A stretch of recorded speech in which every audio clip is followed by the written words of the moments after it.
From being sick, homebound, and in bed for several weeks, losing several family members unexpectedly within months of each other, to balancing life as a single divorced mom of three, I had my fair share of stress, loneliness, and grief. During that time of transition, that's when A Caring Voice for You was created, a nationwide support service for anyone going through stress, loneliness, grief, and honestly, anything in between. Life can be tough, and having conversations about the challenges we are faced with can make the difference. We all have our ups and downs, so why not share strategies on how to overcome what we are up against? Welcome to Conversations with Davina, Becoming an Overcomer.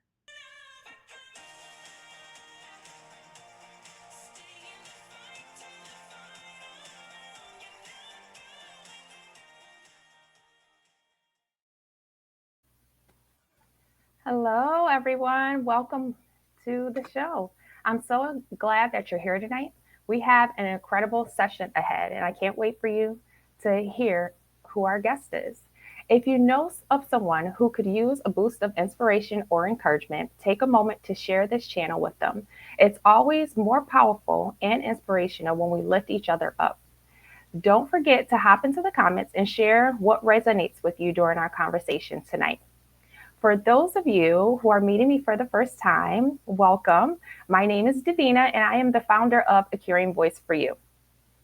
Our mission at A Caring Voice for You is simple: to provide support and encouragement for anyone navigating stress, loneliness, grief, or life transitions. So, whatever you're facing, we're here to remind you that you are not alone. Join us every Monday night at 8 p.m. Eastern for conversations that will strengthen you, uplift you, and connect all of us together.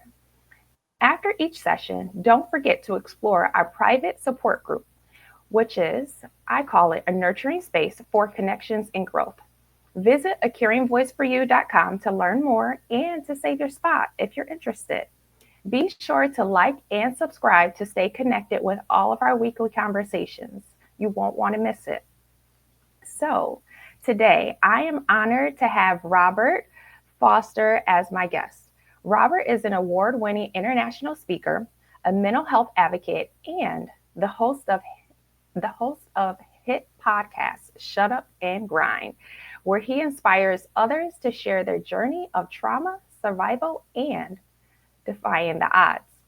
Through his flagship program, Speak About Yourself Out Loud, Robert helps people take their personal stories from a place of pain to a place of power, drawing from his own incredible experiences, overcoming so many things that I'll let him share about.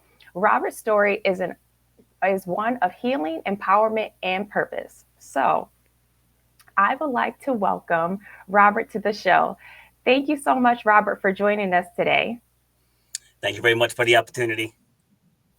All right. So let's dive in. And I want you to just share a little bit about yourself and so the audience can get to know you. I know that you are an incredible person with an amazing story and journey. So can you just share a little bit about yourself to help us know who you are? Yes, so at my core, I'm a competitor. So everything that I do in life is through that lens. So I'm the youngest of seven siblings, and I was kind of I wouldn't say the ugly duckling of the family, but I was the skinny duckling. Right? So like my brothers were like big, they were beefy, muscular, and I was a late bloomer when it came to my physical abilities. So sitting back and watching them win their awards and win their trophies and their ribbons and getting headlines in the newspapers. And I don't even think I knew what envy meant back then, but I was definitely envious and I wanted that for myself. And that just fueled my training behind closed doors. And that's what led me to build the way I just attack life now. It's just through that lens. Like it just ended up becoming who I was. Like regardless of the hats I wear, regardless of being a parent, you strip all of that away. And at my core, I'm a competitor. That's awesome. That's beautiful. So, I guess being the youngest of siblings really probably molded you into the person that you are right now and made you stronger. So, I love that. So, Thank you. just to dive a little bit more into your story and some things that have been pretty tough for you. Can you share a little bit about some tough times that you've been through, and how did you find strength to keep going when it felt like everything was kind of falling apart or not going the way as planned in life? Well, I've been through a bunch of stuff. So I've been through divorce. Like I've literally watched my father pass away, which I'll probably touch on that a little bit later because that was obviously something big. But let's go to 2009, where I was in a track meet at the ripe old age of 34, and I was getting myself back into shape from the one time in my life that I was overweight. I ended up losing 45 pounds in about 5 months, and I was like, you know what, I want to compete in track and field again. So this was before I was a fitness coach. So I just kind of knew what I knew from previous coaches. And little did I know in my training, I was giving myself muscular imbalance. So I wasn't aware that this was happening. So it's race day. I get out there and the scene was perfect. Like I felt great. The weather was great. Like you could feel the sun, you could feel the wind, like all the conditions were right. And so I do a couple jumps in the high jump. And now I had my age bracket one at the time. I was in the 30 to 34 age bracket, but there was Mm-hmm. still someone who was 45 who was still in. And going back to how we opened this, I'm a competitor. So even though I Okay. had my age bracket locked, like I'm not gonna let this old dude beat me. And so we were kind of in a jump off. And so on one of the jumps, I kind of felt a tug in my left knee. And I had battled tendonitis for about a decade. So I just thought, it's just another tendonitis flare up. Like, I can take one more jump. And so I Right. get up there. Again, I'm doing my pre jump routine. And I start the approach. I plant. And then I saw light. I was on the ground. And then when I kind of came to, I looked down at my knee, and my kneecap was about 4 inches up my quad. So my Oh. patella tendon just fully ruptured. I think I tore a couple other things in there too. Right. And so now we fast forward, the EMTs come. Although first, right, getting back to my competitive nature, right? So the athletic trainer comes running over, and I kind of had my hands like this over my knee, so she couldn't see my kneecap. And so I told her that the ambulance is on the way, and she's like, "Oh, I don't think you're gonna need an ambulance." And then I moved my hands, and she goes, "Oh my god!" She's like, "Oh my god!" She's like, "How are you not in shock?" I was like, "Oh, this, like, I can't feel this because it went completely numb." So thankfully, it went completely numb Mm-hmm. because God knows what that would have felt like if I could have actually felt it. So the ambulance comes. So we're at the ER now. The ER doctor comes in and said one sentence that changed my entire life. So he undoes the brace that the EMTs put on. Now he opens it up. He Mm-hmm. sees that my kneecap is up my leg, and without missing a beat, he's like, "Ooh, you're never gonna run or jump again." And being a father at the time of five small kids, just having 4-month-old twins, and instantly I went to against all of my regular programming, and I went right to the negative. Like, I'm never gonna be able to play basketball with my boys. Like, we're not gonna be able to run around the playground. And then after about maybe a 2-3 minute pity party, I was like, wait a minute. I was like, you're built different. I was like, his diagnosis is for the average person that's just gonna listen to that and run with it. It's like, that is not you. I was like, you know what? I said, your job is to sew me back together. I'll take care of the healing from there. And then once I started physical therapy, like I started walking right around a week afterwards. And then it was about maybe 3 months later where I actually ran. Now, granted, I looked like a newborn giraffe, but I still ran. I got out there, both feet left the ground, and I was okay. But it was in that moment where I knew I was going to make a full recovery, even though I still had two of my quadricep muscles had full atrophy, like they could not fire on their own. So I had to do electric stim for probably about 4 months before I could finally contract it on my own. But just from that moment, the mission was created to help other people, not let other people clip their wings. Mm-hmm. Absolutely. So it sounds like, the negative statement that that doctor made fueled you, gave you fuel to your fire to know that you could do exactly what he said you couldn't do. For Yes. those of the individuals that may be watching, that's out there, that may hear those negative statements from a doctor, from family members, from friends, even within their own mind, because sometimes that happens. Those negative thoughts start falling into place, and you're like, can I do this? Am I going to be able to do this? What would you say would be encouragement for those people who are just have all those negative thoughts flowing to them that want to do exactly what you did to overcome. So I just published a book 3 weeks ago with the same name as the podcast, Shut Up and Grind. And the main premise of it is about overcoming self doubt, right? Because like the self doubt is not so much the words that you say to yourself, it's your Hmm. clarity of vision, right? Because when you have, like, when you know exactly where you're headed, the negative thoughts don't even enter the brain, right? So people get stuck in that hamster wheel of doubt because they don't have a clear destination of where they want to go. So I always tell people, actually, you know what? I'll use this example. I watched a video maybe 2, 3 months ago. It was called The Hmm. Money Tree, where there was this tree in the middle of a busy city, and it's just got money just hanging off of the branches. Instead of leaves, it's money, and people are just walking by, and a select few people will notice it, will reach up, and they'll grab down some of the money. But most of the people just walk by, and why? Because they're worried about doubt, they're worried about fear, they're worried about judgment, they're worried about failure. And when you stay focused on all of those negative attributes, you can't see the opportunities right in front of your face. Right. So like last year, I had lost everything, and I had to move back home. And for about a good 6 weeks there, I was that person. Because at the end of the day, we're all human. It's like we all Yeah. we all have our moments. And I was doing my podcast, and I was like, at first I was like, how do you have the nerve to get online talking about shut up and grind when you shut this computer, you're gonna go lay in your bed and wallow in misery. So it's like I had to realize I was getting in my own way. And then once I started focusing, the opportunities fell into place very quickly. It's like I ended up getting a job. I started coaching again. I the first gym I walked into, I hit a home run. Quickly got a car again. Just a few more months down the line, restarted the podcast, speaking to guests all over the world, and now I'm getting speaking gigs. I just got booked in New Delhi. I got booked in Thailand. Got booked in Australia. Have a couple here in the US. And it's like because I took the lens off of woe is me and pointing fingers for why I am where I am. And then once I took the attitude of you did this, now you have to get out of this. So I know there's some outliers out there where there are bad people that just do bad things. So that's not what I'm talking about. But in most cases, we're our own worst enemy. And Hmm. so, like, if you talk to someone about investing, like if I say, "Hey, Davina, I came across this great stock. If you can put $1,000 into it," and your first thought might be like, $1,000, that's a lot of money. I got to buy groceries, I got to pay the car bill, and what if I lose it all? But it's like, what if you 5x it? It's like the what ifs go both directions.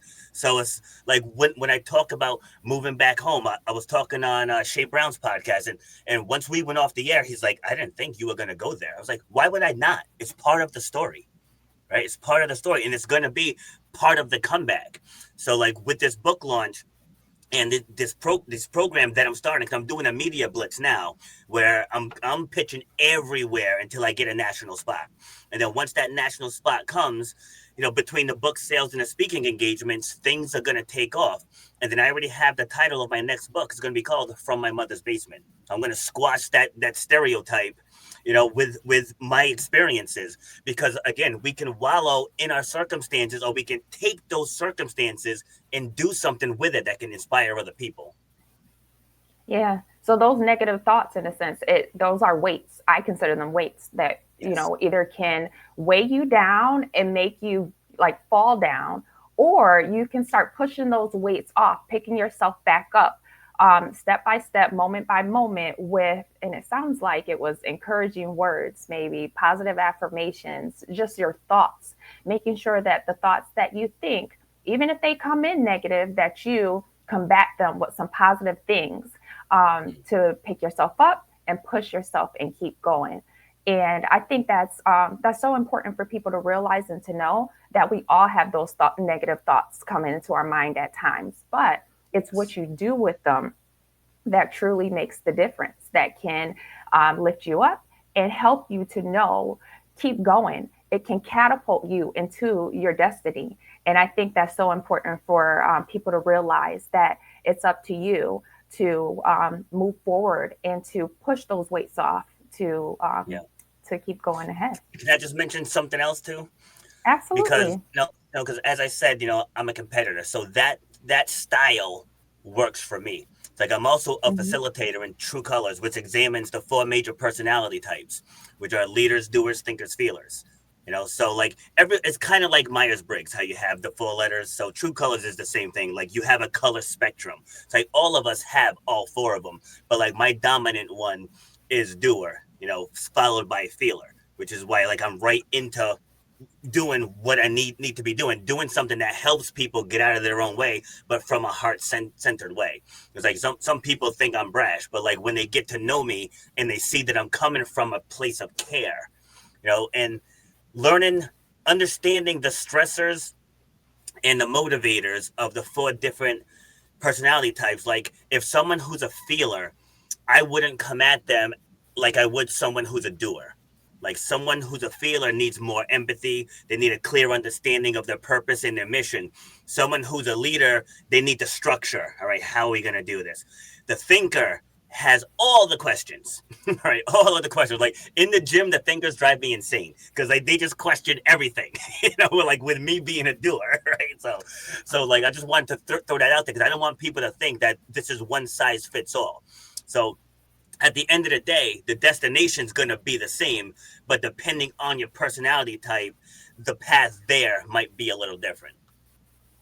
That's a good point that you bring up. I appreciate that because there are, various people with different personalities that can, just narrow down what their perspective and their way is to get to their destiny that may be different from everyone else. So thank you for sharing that. You're welcome. Okay, so I did want to reflect back on the time when that doctor told you that you would never run or jump again, gave you those negative statements, and um, you didn't let it stop you. What was it? And I know you shared a little bit, but what was it that made you fight to prove them wrong? Was it a particular um, person or a thing? What motivated you at that time to shift your perspective, if there was one? So my father was an engineer, and if he wanted something, he found a way to get it done. Like he's come home with some banged up vehicles, and we're all looking in the window like, "What is that?" And then 6 months later, I'm driving the car. Like no matter what it was. Like I tell this one on all the platforms. So I remember years ago, my parents got a new refrigerator and a new table, and so the window used to be over here on the left side. The door was on the right side. So we get everything installed, and now the outside door couldn't open. Now, normal people would have returned one of them and got a smaller one to make sure that the door can open. Oh no, not that. I remember I'm pulling up the driveway and he's got half the house, the siding of the house ripped off. And I pull him like, "What are you doing?" And he reversed the window and the door. So he reframed that entire side of the house because he wanted that table and he wanted that fridge. Right. So with that being said, I adopted that mentality. Now, granted, I'm not an engineer like him. I fix stuff with duct tape and nails, right? So that gene I did not get from him, but his mentality, I definitely got that mentality. So it was, to me, like I said, I saw it as a challenge, and I didn't look at the end. I looked at every day. It's like, what can I do every day to get me one step closer? So 2 years. So yeah. So this was 2009. I ran my first obstacle race in 2011, and that was only May, June, July, August, September. That was only 5 months after donating a kidney to my sister. So like my knee was just getting strong enough, and then they cut open my abdomen to take out the kidney for my sister, who's doing great, by the way. But that first obstacle race definitely built up my confidence a lot more. But as I said, this injury happened at a track meet, and it took me 7 years. So I said I was 34, so I was 41 when I got back out on the track. Because one of my sayings is always, and it's not unique. I'm sure I heard it somewhere else, but it's not about the setback; it's about the comeback. And it was like the comeback is not complete until I get back out onto the track. And so, in being an organ donor, like they have an Olympic style competition called the transplant games. Like there's a US version and there's a world version. So in 2016 I went to the US transplant games in Cleveland, Ohio. And I had no expectations. I just wanted to get out, take a jump or two to complete the circle, to be like, ha, this didn't defeat me. But lo and behold, I took first in the high jump. And then I ended up pulling my right quad a little bit in the 100-meter dash, but I still took third. And then on that one leg, pretty much, I like hopped down the runway on one leg. And I still took second in the long jump. And so we'll fast forward to 2018 because it's every 2 years. And then the World Games is in the off years. So in the 2018 games, I was on a mission because now that I completed the comeback, I went back to my old style of training. And at 44 years old, I was strong as ever, even after the major knee surgery, even after the kidney donation. And in that mix, I ended up having a rotator, what was it, bicep tendon, shoulder surgery as well. So now we're 3 surgeries deep, but I was still in the best shape of my life. And in that transplant games, I won the high jump, I won the long jump, I won the discus, I won the 100 meters, I won the 200 meters. And in that 100 meters, I actually broke the world record at 11.3 seconds at 44 years old. Wow, that's awesome. So I didn't know that. That's pretty cool that you broke a world record. So that's pretty awesome. I didn't even Um, know at first. I heard other people talking about it, like, "Hey, did you hear so and so broke a world record?" I was like, "Oh, really? Who broke a world record?" And then they're like, "Yeah, like that guy from Team New England." I was like, "Whoa, wait, me?" Like I had no idea at first. It's a pleasant yeah, surprise. yes, absolutely. That's pretty cool. So, you mentioned something before about your dad and just going through a lot of different struggles throughout your life. And can you touch upon any one of the struggles that you kind of went through that took you probably into a deep place and it was really hard for you to get through to help our viewers understand where you have been and how you are right now is kind of like a complete shift. Can you share just a little bit about your journey? Yeah, so I mean that well, both of my parents, like they were all like they were tough on us. I mean, it wasn't like boot camp or anything, but both of them grew up in the city. My mom in San Juan, Puerto Rico, my dad in Brooklyn, New York. And then when we moved up here to Rhode Island, which is like we live in the woods now, so it was like a completely different atmosphere from being in the city. And I don't remember being in the city. I think I was 2.5 to 3 when we moved up here, so I don't have any recollection of the city life. Like what I know is the woods. So but they always pushed us to not settle. It's like you don't want to just be good. Like you don't want to just make the basketball team. You want to start. You don't want to just make the volleyball team. No, you want to make all class, all division. So it was always constantly raising the bar. I'll give an example. Like in track and field, it was like, did you place? No, I didn't place. Okay, all right. Work hard till you place, right? Did you place? Yeah, I placed. All right. Did you get a medal? Well, no, but I got a ribbon. All right, now we're gonna work on you getting a medal. All right, did you get a medal? Yes. All right. Now you got to get a gold medal. Like, hey, Dad, got a gold medal. Did you break the record? You know what I mean? So like it was constantly raising the bar. It's like he'll give the high five for the gold medal. Don't get me wrong. It's like, we still got the praise for the winning, but it's like don't settle. Keep raising the bar. And then that just became like, I won't speak for my other siblings, but like that became a part of me. It's like just never settles. Like you can have this, but you can have a little bit more. And I'm not even talking from a monetary standpoint. I'm talking about helping people reach impact, because I was helping people within the gym. The people coming in had hundreds of members and working with them on all of this stuff that I do now. And I was like, well, how can we take that to a bigger scale? And then we started the podcast. And I've always said the way you beat death is by leaving something behind. So now in my podcast, I've done 320 episodes.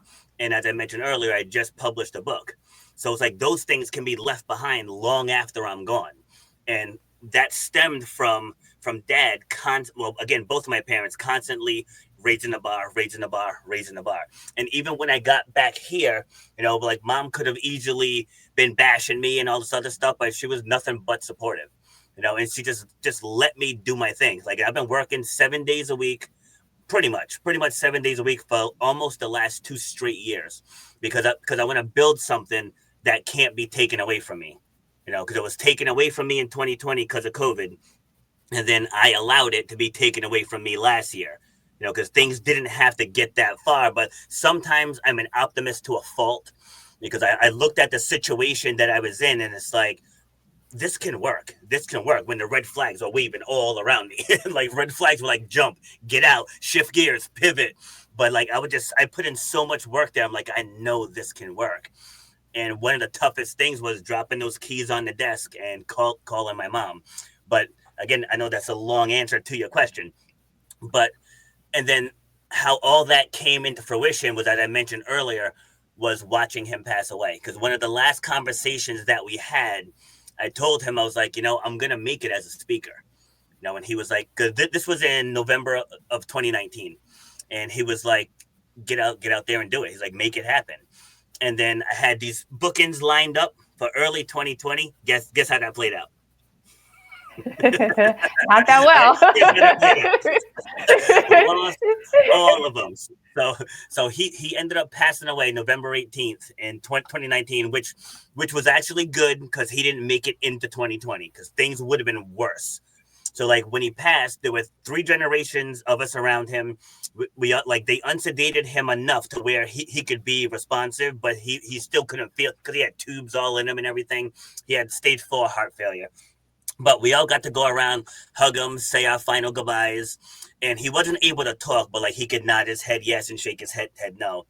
Then my mom sang a song to him, and then we ended care. And it was tough, because it's like, you don't want to see him suffer, but at the same token, you're gonna miss him. So it's a catch 22. But at the end of the day, it's coming for all of us. So like the way I framed it in my mind, it's his turn. It's his turn. One day it's gonna be my turn. One day it's gonna be my mom's turn. It's like everyone's gonna go through that at some point. So I quickly shifted to gratitude, because I was like, at the time, I'm 50 now. I was like, I had this man for 45 years. It's like, I've interviewed people on my show who never met their father. So I looked at it through that lens. It's like, yeah, it sucks that he's not here. I won't be able to hear his voice, but like I said earlier, he left things behind. There are things he made. There's videos of him holding his drink and dancing crazy, making a smile. All the stories that we all tell around the holidays. Like, there's so much that he left behind, that I can tell this story finally without getting emotional, because like there's just so many things that are still here that his fingerprints are on. That's beautiful, that you turn your pain and your grief into gratitude. And I share that so often. It's important to kind of shift your mindset into something that is going to help you to grieve, because I believe grieving is within your own journey. It has no time limit. But to do something that's going to help you get through, and you turn to gratitude. I often share with my clients about a gratitude journal, to if or various ways, but one of the ways is the gratitude journal, to write down a few things each day to help you just reflect on being thankful for, different things or moments, or yourself or your situation, and then reflect back on those things periodically when you're having a tough time. So Yes. thank you for sharing that. I know you mentioned that, you had so many people around you that helped you to uplift yourself and to keep you going, help you with your mindset when things got tough, to kind of push you and to know keep going or to strive harder. There are so many of our viewers who are going through loneliness, and they don't have people around them, or they have been shunned from their family, or there's so many different situations when they don't have people around them to help them just remember those things to keep pushing forward, or just have those simple reminders that sometimes we all take for granted when we do have them. What would you say to the viewers that are struggling with loneliness, or struggling with no one around them to help kind of push them to the potential that they know that they could potentially be, um, and they're having a hard time with that? One of my best mentors is someone that I never met. Well, I mean, I did get selected in one of the mastermind groups. So like I did actually talk to him face to face, but like I never met him in person. But like this the internet. Like the internet is loaded with information. It's loaded with support. You can go to YouTube and search for literally anything. Like whether it's automotive related, whether it's personal development, whether it's relationships, whether starting a business, how to make money online, like all the resources that people need are right at their fingertips. And it's one of the biggest things that grind my gears. It's like I don't have a lot of pet peeves because like everything I do is positive, but it's just that when people think that there's no options, like the options are everywhere. Like kind of like the money tree example I gave earlier. The options are everywhere, and you just have to look for it. Going back to the money tree, it's like the people who are focused on success, they're going to see the doors to success around them. And the people that are looking to only the struggle, the things that perpetuate that struggle, you're going to speak it right into existence. Like whether people believe in the law of attraction or not, it's real. It's real. Whatever you focus your attention on, you're gonna will it right to yourself. So if you're like, oh, I have a dark cloud over my head, nothing ever goes right for me, and it's gonna happen. But if you're like, you know what, I'm gonna wake up today, I'm going to help 5 people. I'm going to pitch 5 podcasts. I'm going to pitch 5 TV stations. And you repeat those habits that you want every single day. It's just like being a fitness coach. If you wake up every day, if you drink enough water, you get enough steps, you train hard, and you eat well, better than you eat bad. Over time, you're going to reach your results. Like if you're getting into it to investing, you got to surround yourself or surround yourself with programs that are knowledgeable in investing.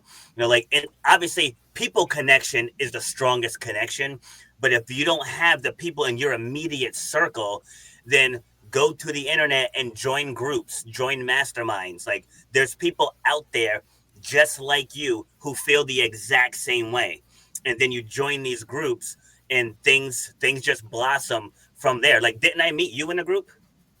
Yes, If I I'm not think so. mistaken, right? Yeah. Yeah, from joining the group. That's how we connected.